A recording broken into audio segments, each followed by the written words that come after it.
Olá galera, tudo bem? Mais uma vez um prazer ter você aqui no canal para a gente mais uma vez trabalhar aqui com você o conteúdo de citoplasma. Tio Igor, mais uma vez, por quê? Porque a gente já tinha gravado essa aula. Para quem é aluno aí frequente do canal, sabe que já tinha essa aula no canal, só que ela estava com a qualidade um pouco baixa de áudio, de som, né? Então eu resolvi gravar novamente com essa câmera top, com este microfone top, para você ter a melhor qualidade. Afinal, o nosso canal tem que ser um canal top, não é isso? Então a gente vai falar para você sobre o citoplasma novamente, tá? Só que agora com muito melhor, ou com melhor qualidade de imagem, com melhor qualidade de som.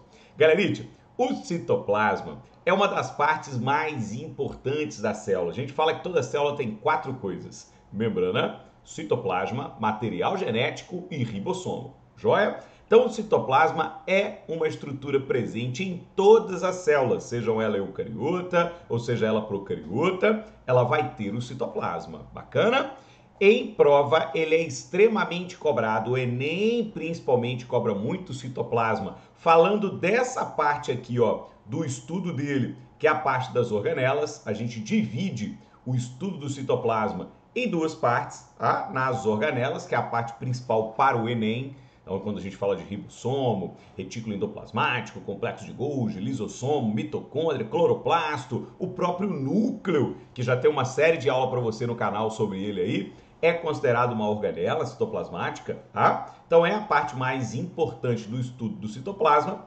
E a gente tem a segunda parte do citoplasma, que é o hialoplasma ou citosol, que seria a parte líquida, tá, galera? O citoplasma, ele nada mais é do que o material que preenche o interior das nossas células. É uma substância coloidal, é um colóide, ele parece uma gelatina, tá? No meio dessa gelatina a gente vai ter as organelas e além das organelas a gente vai ter várias outras substâncias. Uma das principais é a água, tá? Quando a gente fala aqui do hialoplasma ou da parte líquida, né? É líquida porque ele tem água. Lembrando que a maior parte da água do corpo se encontra dentro das células formando o citoplasma, joia? Então o hialoplasma ele é rico em água, mas agora além de água ele tem sais minerais, que são os íons que estão aqui, açúcares como a glicose, RNA que fica aí disperso nele para a síntese de proteína e principalmente nesse hialoplasma a gente vai encontrar proteínas, tá?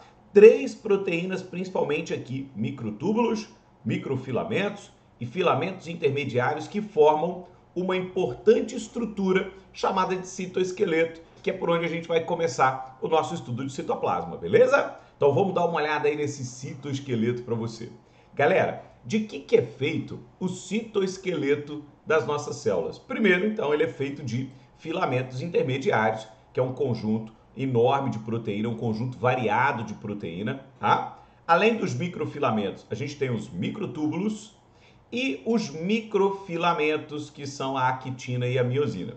Repara que essas proteínas, filamentos intermediários, microtúbulo, microfilamento, que é tudo proteína fibrosa, tá? Repara que elas formam um emaranhado, olha só, ó, olha o emaranhado sendo formado aqui, vocês estão vendo fibras para todo lado, e esse emaranhado, ele sustenta a sua célula. Vê que ele sustenta a membrana, ele sustenta as organelas. Então, o citoesqueleto, como o esqueleto do nosso corpo, ele tem a função de sustentação.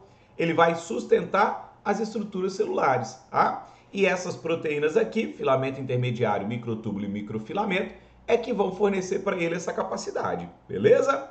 Olha só, quando a gente fala dos filamentos intermediários, então, eles são um conjunto muito grande de proteína, tá? Função desses filamentos intermediários, que vocês estão vendo aqui, galera, olha só, ó, formando essa estrutura aqui parecendo as colunas, tá? A função dos microfilamentos é consistir ou conferir resistência à tensão e fornecer sustentação, joia? Além dos filamentos intermediários, a gente tem os microtúbulos, que está aparecendo aqui em azul, olha só, aqui a gente tem um microtúbulo, aqui tem outro, tá? Os microtúbulos são formados por uma proteína chamada tubulina, e essa tubulina, ela tem como função principal aí, tá? Ajudar também a formar outra organela, que é o centríolo, né? Ou ajudar a formar uma organela, perdão, que é o centríolo, tá? E ajudar a formar também cílios e flagelos quando a célula possuir. Tio Will, O que é um cílio? O que é um flagelo? Flagelo, galera, é um filamento longo que a gente encontra no espermatozoide, por exemplo, tem a função de locomoção, tá? Geralmente a célula tem um ou poucos flagelos, e cílios são filamentos pequenos, porém muito numerosos, que podem estar envolvidos com a locomoção, como é no caso de alguns protozoários. O Paramecium, por exemplo, é um protozoário que tem cílios para se locomover na água, ou pode também apresentar a função de condução de substâncias, como acontece aqui, ó, com as nossas células da traqueia, que são ciliadas, e os cílios conduzem o catarro cheio de impureza até as partes superiores aí do aparelho respiratório, para que a gente possa eliminar. Tá joia? Tranquilão? Por último, a gente vai ter os microfilamentos, que são a actina e a miosina, tá? Então a actina é o principal microfilamento, você está vendo eles aqui embaixo, ó. Agora, além dela, a gente tem também a miosina, encontradas em grandes quantidades na célula muscular, joia? E esses filamentos são responsáveis pelos movimentos. Quando a gente fala aí, por exemplo, de pseudópode, que é aquele movimento dos falsos pés, que a gente vai mostrar daqui a pouquinho, né, para você aqui, algo relacionado a ele aí. E também os movimentos de contração realizados pelas células musculares são feitos através dos microfilamentos, beleza? Então, galera, além da composição do citoesqueleto, a gente também tem que falar para você sobre as funções do citoesqueleto, né? Como é um esqueleto, é óbvio que uma das funções dele é sustentar. O citoesqueleto ele tem essa função de sustentar as estruturas celulares. Essa é a principal, mas não é a única função dessa estrutura para a célula, tá? Além de sustentar, ele está envolvido com formação de cílio e flagelo. Aí a gente destaca o papel da tubulina ou dos microtúbulos mais uma vez, tá? Ele também participa da formação das fibras do fuso, quando a gente fala aí do processo de divisão celular ou da mitose e da meiose. Para quem já assistiu às aulas aqui vai saber o que é, né? Essas fibras do fuso são as fibras de divisão, tá? Para quem já assistiu a nossa aula lá de mitose e meiose vai ficar por dentro aqui. Além disso, ele participa da movimentação, né, da célula, da realização de movimentos celulares, como o pseudópode e como a contração. E ele também promove um movimento importante. Olha só o que eu vou falar para você. Esse movimento aqui, que a gente chama de ciclose, ele ocorre tanto na célula animal quanto ele ocorre na célula vegetal. É um movimento, tá? É um movimento das estruturas ou das organelas no interior da célula. Ele é mais importante, mais comum na célula vegetal. Não é que ele não ocorra no animal, tá? Então isso fica aqui bem claro para você. A ciclose é um movimento comum tanto à célula animal quanto à célula vegetal. Só que ele é mais comum e mais importante para a célula vegetal. Dá uma olhada aqui do lado para você entender, ó. Repara que aqui a gente tem um cloroplasto, tá? E o meio da célula vegetal, ele é tomado por uma organela gigante que é o vacúolo. Repara que o vacúolo ocupa um grande espaço aí dentro da célula vegetal. Os cloroplastos, galera, fazem fotossíntese, então precisam de luz. Vamos imaginar que durante aí, né, amanhã, a luz esteja batendo com maior incidência desse lado da célula aqui, ó, onde eu vou fazer a setinha, tá? Então, o que rola aqui com a célula vegetal? O citoesqueleto, ele vai girar o citoplasma e vai trazer os cloroplastos para o lado de cá, para que eles fiquem aí na região onde está tomando mais sol e possam ter uma maior taxa de fotossíntese. Vamos supor que durante o dia o sol virou de lado, e agora a maior incidência de luz está aqui, ó, do lado de cá agora. O citoesqueleto gira de novo, traz os cloroplastos para cá, para que eles possam estar em contato com maior incidência de luz e fazer maior taxa ou ter maior taxa de fotossíntese. Tá legal? Tranquilo? Então esse movimento de ciclose consiste em girar o citoplasma da célula para movimentar as organelas do interior dela. Acontece no animal? Acontece, só que é mais comum em células vegetais, tá legal? Por conta dessa questão da movimentação do cloroplasto, a fim de maximizar o processo de fotossíntese. Tranquilo? Beleza para você até aí? Então agora que a gente viu o citoesqueleto, uma última ressalva antes da gente ir embora, antes da gente passar para organela, a gente ir embora não, né? Antes da gente passar para organelas, uma última ressalva é isso que vai aparecer na sua tela. Presta atenção aí, ó. Citoesqueleto, galera, ele só está presente em célula eucariota. Célula procariota não tem citoesqueleto. Isso é bom você anotar no post-itzinho e deixar colado aí no seu caderno enquanto você vai acompanhando minha aula aqui, tá? Célula procariota não tem citoesqueleto, então tomem cuidado com isso em prova, tá? Citoesqueleto é uma estrutura que só está presente nas células eucariotas. Célula procariota, não. Bacana? Tranquilo para você até aí? Então vamos dar uma olhada agora, galera, nas organelas. É o que a gente tem para trabalhar de mais importante aqui dentro do estudo do citoplasma.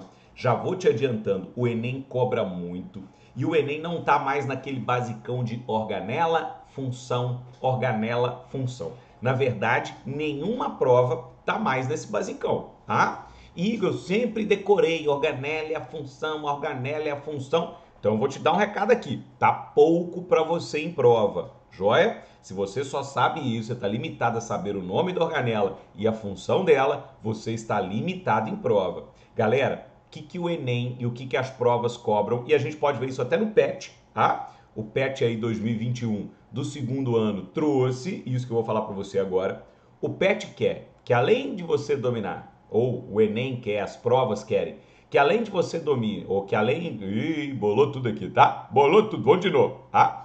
As provas querem que você domine, além da organela e da função, que você também consiga identificar a organela pelo visual. Então você tem que bater o olho, ó, identificar que isso aqui é um centríolo, que isso aqui é uma mitocôndria, que aqui está o complexo de Golgi, que aqui eu tenho o retículo endoplasmático liso, aqui eu tenho o retículo endoplasmático rugoso, aqui está o núcleo, provavelmente isso aqui é um lisossomo, olha os ribossomos aqui em vermelhinho. Então você tem que bater o olho numa célula e fazer esse visual. E eu não consigo, então treine, pegue imagens de células, pegue imagens de organelas, vão assimilando, faça o teste, pega lá uma célula, aí no Google aí, bate lá, imagem da célula eucariota, né? Sem nada escrito e vai tentando colocar os nomes do lado, depois compara com uma outra. É importante que você saiba identificar a organela pelo visual, joia? Segundo ponto, é importante que você saiba relacionar uma organela com a outra. A sua célula, ela funciona como um conjunto. Nenhuma organela aí está separada da outra em função, tá? Ela vai depender de outra organela em algum momento ou vai trabalhar em cooperação com outra organela. Então é importante que você também domine isso, que você saiba de que maneira que as organelas se interrelacionam, que organela trabalha de maneira conjunta com outra, que organela é proveniente da outra. Isso é importante, a gente vai trabalhar isso para você ao longo da aula para te deixar em ponto de bala para qualquer vestibular que você for prestar. Tranquilão? Então vamos dar uma olhada aí na primeira das organelas, e ela é sempre a primeira organela, que é o ribossomo. Tio Igor, por que o ribossomo é a primeira organela de todas as aulas de organela que eu já vi até hoje? Pelo seguinte, filho, o ribossomo é a única organela que você encontra em todas as células. Lembra, eu te falei lá no início da aula. Tem 4 coisas que toda célula tem: membrana, citoplasma, material genético e o ribossomo. Tio Igor, por que o ribossomo está presente em todas as células? Galera, porque ele está envolvido com a função de síntese de proteína. E a proteína, ou as proteínas de maneira geral, são já os agentes funcionais do nosso material genético. Lembra daquele dogma central da biologia? DNA para RNA, RNA para proteína, né? Então a informação que está no nosso DNA, ela tem efeito, ela tem aí, né, o tal do seu agente funcional, que é quem vai exercer essa função no citoplasma, através de proteína. Então toda célula precisa de proteína. E para isso toda célula precisa de ribossomo, tranquilão? Então o ribossomo, ele é a única organela encontrada em todas as células. Ele é a organela que lê e traduz o nosso material genético em proteína. Por isso ele tem que estar presente em todas as células, sejam ela eucariota ou seja ela procariota. Bacana? Ó, o ribossomo, ele é formado por 2 subunidades, a gente tem uma subunidade menor e uma subunidade maior. Repara que ele está aqui lendo RNA mensageiro, né? Para fazer a tradução, que é a mesma coisa que síntese de proteína, tá joia? Ele pode ser encontrado livre no citoplasma, solto por todos os cantos da célula, ou ele pode estar aderido à nossa segunda organela, que é o retículo endoplasmático, joia? O retículo endoplasmático, aproveitando que a gente está falando dele aí, ele nada mais é do que uma rede de canais, é a maior organela em extensão da sua célula, ele vai do núcleo até a membrana plasmática, então ele se espalha basicamente pelo citoplasma todo em algumas células, tá? Ele tem como função transporte de substâncias, é uma rede de canal. Então você vai colocar entre aspas aí que ele é o encanamento da célula, tá? Então ele transporta substâncias pelo interior da célula. Tio Igor, substância grande ou substância pequena? Galera, é um canalzinho dentro da célula. Então, ou seja, uma estrutura pequena dentro de outra estrutura pequena. Então não vai transportar molécula grande como proteína, como carboidrato. Ele vai transportar moléculas pequenas, como por exemplo sais minerais. Joia? Então ele faz esse transporte, produção de substâncias. A gente vai ver daqui a pouquinho, né, que os retículos produzem algumas substâncias. E eles também podem fazer os armazenamentos de íons, como por exemplo o armazenamento de cálcio, que acontece na célula muscular para o processo de contração. Tá? O retículo endoplasmático, galera, que vai aparecer aí na figura para você, ó, ele é dividido em duas partes. Ele é dividido em granular, que a gente chamava antigamente de rugoso. Tio Igor, posso falar rugoso? Falar você pode, filho.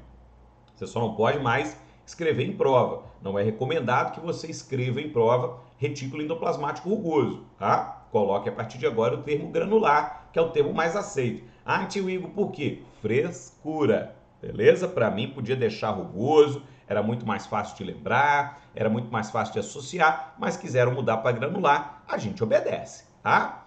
Além do retículo granular, a gente tem o agranular, que antigamente era chamado de liso, tá? Então você repara aqui, ó, que essa parte mais rosa, né, escura aqui, a gente tem um retículo rugoso. Tio Will, como é que você sabe? Percebe que ele está cheio de bolinha. Essas bolinhas são os ribossomos, tá? O retículo rugoso é rugoso porque ele tem ribossomo aderido. E a gente tem essa parte rosa mais clara aqui, o salmão, ó, onde a gente encontra o retículo agranular ou liso. Você vê que ele não tem ribossomo, joia? Então vamos dar uma olhada nas funções de cada retículo aí, ó. Então falando primeiro do granular, que é esse grandão aqui, ó, retículo endoplasmático rugoso ou granular, que está aqui em rosa mais escuro, tá? Ele é granular ou rugoso porque ele tem ribossomos aderidos. Então, devido à presença de ribossomo, ele tem uma textura mais rugosa, tá? Vista ao microscópio. Como tem ribossomo, galera, esse retículo participa também da síntese de proteína, joia? Então, juntamente com os ribossomos, ele vai produzir proteína. E dá uma reparada na imagem aí, você vai ver que ele está localizado, ó, mais próximo ao núcleo.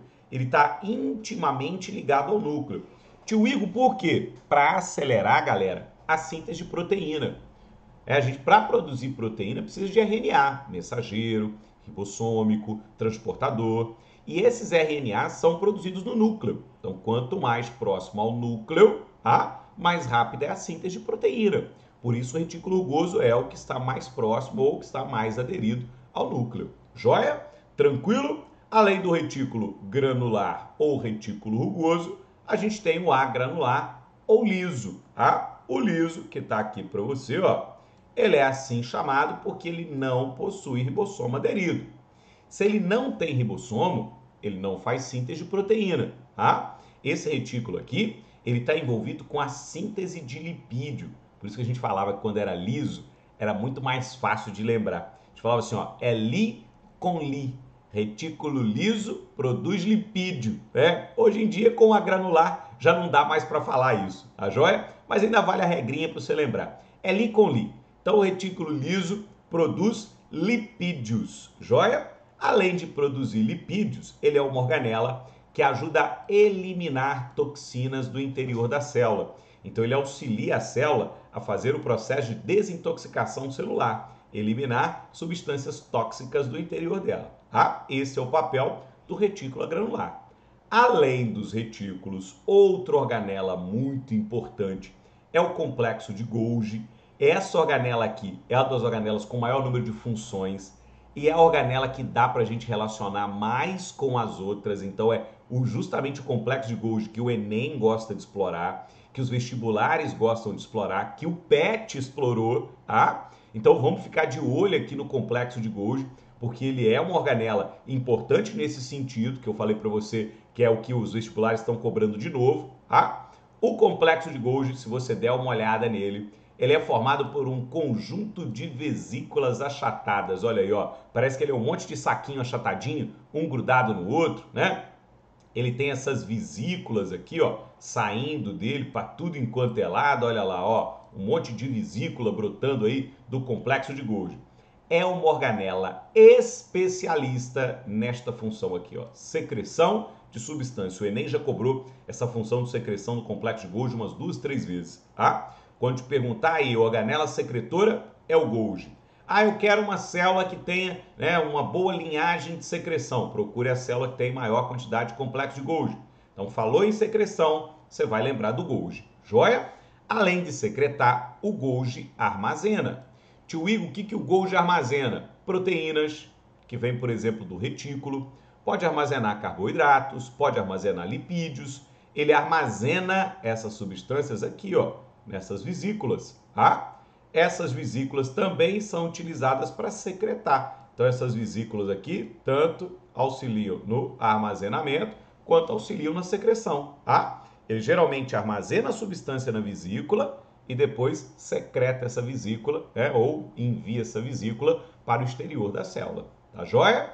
Tranquilinho? Agora, além de secretar e de armazenar, o complexo de Golgi ele está envolvido com a produção de várias estruturas. É aqui que a gente vai começar a relacionar uma organela com a outra. Então, já te aconselho a pegar um post-it aí, tá? Ou já deixar um espaço no seu caderno para você anotar certas coisas que eu vou te falar aqui. Olha só, o complexo de Golgi ele está envolvido com a produção de uma estrutura chamada de acrosoma, que a gente encontra no espermatozoide. Deixa eu colocar o espermatozoide aqui do lado para você ver onde está o acrosoma. Ó. O acrosoma, galera, é essa bolsa alaranjada aqui que a gente encontra na cabeça do espermatozoide. Tio Igor, o que tem aí, para que esse negócio serve? O acrosoma ele está cheio de enzima digestiva e a função dele é digerir as camadas do ovócito secundário para que o espermatozoide possa fecundar. Tá? Então, ele ajuda o espermatozoide a realizar a fecundação. Presta atenção. Se tem enzima aqui dentro, toda enzima é uma proteína. Joia?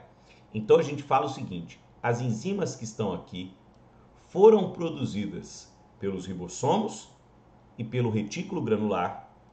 Depois elas são armazenadas pelo Golgi e aí transformadas no acrosoma. Então, olha só, para produzir o acrosoma, eu precisei da interação de 3 organelas, pelo menos.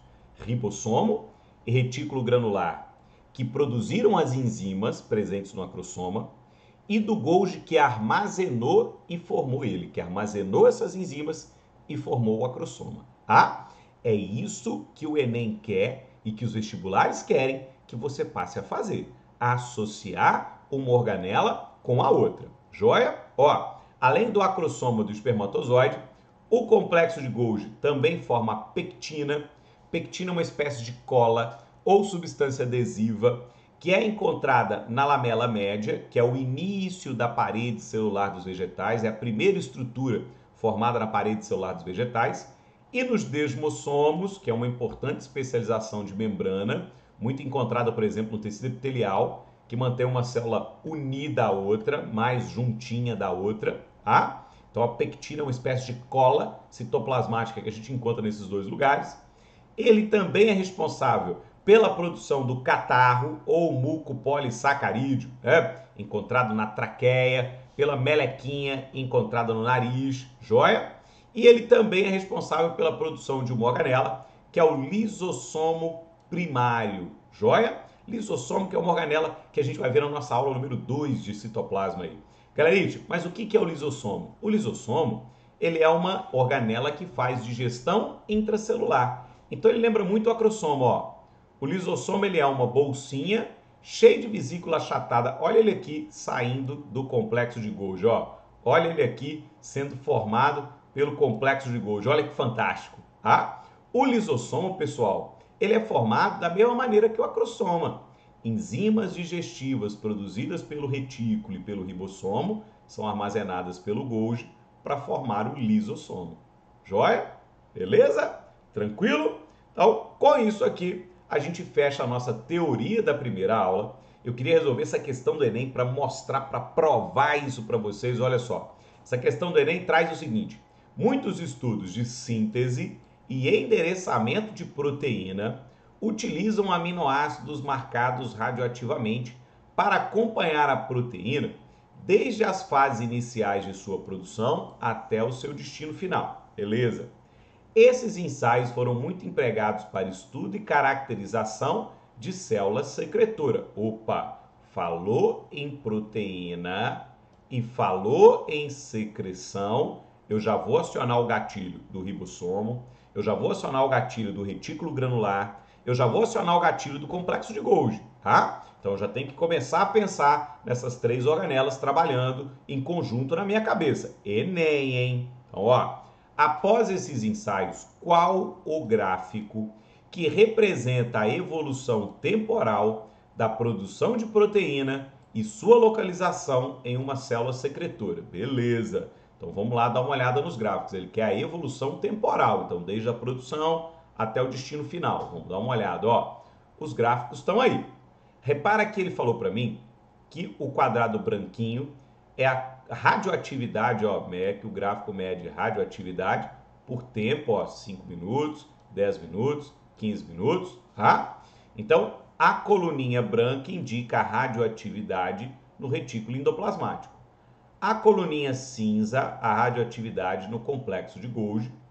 E a coluninha mais escura na vesícula de secreção. Galera, vamos imaginar, eu tinha um aminoácido. Aminoácido é a unidade formadora de proteína, joia? Então, um aminoácido era radioativo. O primeiro lugar que esse aminoácido vai é para o lugar onde a proteína é produzida. Entre retículo, complexo e vesícula, onde a proteína é produzida? No retículo. Então, a primeira radioatividade, o primeiro lugar onde esse aminoácido radioativo passaria, seria pelo retículo endoplasmático. Então, aos 5 minutos, a coluninha que deveria estar com maior radioatividade é a coluninha do retículo. Com isso aqui, a gente já vê que a letra A não pode ser, tá? A letra B também não pode ser, joia? A letra C pode, tranquilão? A letra C pode ser, ó, porque a primeira coluninha com radioatividade alta é a do retículo. A letra D não pode ser. E a letra E pode também, ó. Repara que a primeira radioatividade está no retículo. Joia? Proteínas produzidas pelo retículo são depois armazenadas pelo Golgi para aí serem secretadas, lembra? Então, o segundo lugar de radioatividade teria que ser o Golgi. Se a gente olhar para isso aí, olha só. O segundo lugar em que a radioatividade é do Golgi está na letra C. Depois o Golgi passaria essa proteína com aminoácido radioativo para a vesícula de secreção, que seria o terceiro ponto, e daí ela iria para fora da célula. Portanto, galeritia, a resposta desta questão é a letrinha C. Beleza?